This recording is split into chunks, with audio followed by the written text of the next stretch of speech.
అందరికీ హ్యాపీ హోలీ.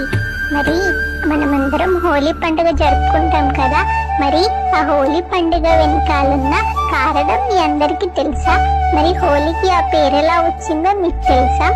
హోలిక అంటే రాక్షస రాజైన హిరణ్యకశిపుడు తెలుసు కదా, అతని యొక్క చెల్లెలే హోలిక.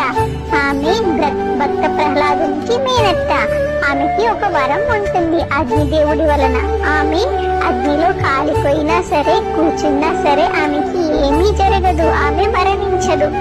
అలా ఆ హోలిక దహనం అయిపోయిన రోజుని మనం హోలిక అంటే దాని తర్వాత రోజుని మనం హోలీగా జరుపుకుంటాం. దాని వెనకాలన్న కథని మనం ఇప్పుడు తెలుసుకుందాం.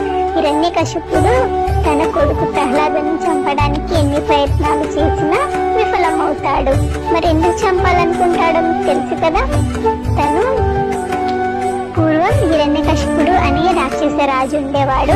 అతను తనను తాను దేవుడిగా భావించి అందరూ తనని పూజించాలని శాసించాడు. కానీ అతని కుమారుడు మాత్రం ప్రహ్లాదుడు మాత్రం మహావిష్ణువుని అంటే నారాయణుని మాత్రమే పూజించేవాడు.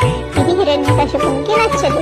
తన కొడుకుని చంపాలని నిర్ణయించుకున్నాడు. ఈ క్రమంలోనే హిరణ్యకశిపుడి సోదరి హోలికకు ఒక వరం ఉండేది అని ఇదివరకే మనం చెప్పుకున్నాం కదా.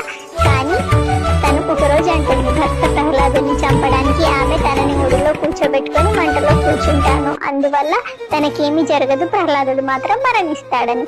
కానీ అది అంటే చాలా అన్యాయమైన కోరిక కాబట్టి ప్రహ్లాదునికి మాత్రం ఏమి కాదు, తను మాత్రం అగ్నిలో ఆహుతైపోతుంది. ఎందుకు అంటే తనకి మంటల్లో కాలిపోకూడదు అనే వరం ఉంటుంది, కానీ ఇంకొకరిని చంపే అధికారం తనకి లేదు. అందువల్ల తనలో ఆ చెడు బుద్ధి వల్ల తను దహనమైపోతుంది.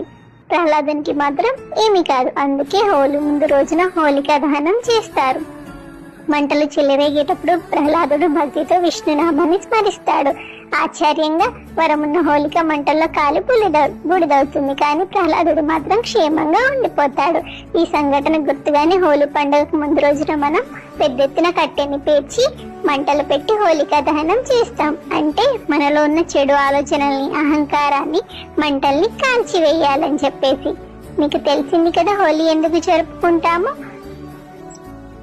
అంతేకాకుండా ఆధ్యాత్మిక కారణాలతో పాటు చలికాలం ముగిసిన తర్వాత వసంతకాలం వస్తున్న సందర్భంలో ప్రకృతిలో వచ్చే మార్పులకు స్వాగతంగా కూడా మనం రకరకాల కలర్లున్న పండుగలతో ఈ పండుగను జరుపుకుంటాం. అంటే రకరకాల పూలు, రకరకాల కలర్లతో ఈ పండుగను జరుపుకుంటాం. అందరికీ హ్యాపీ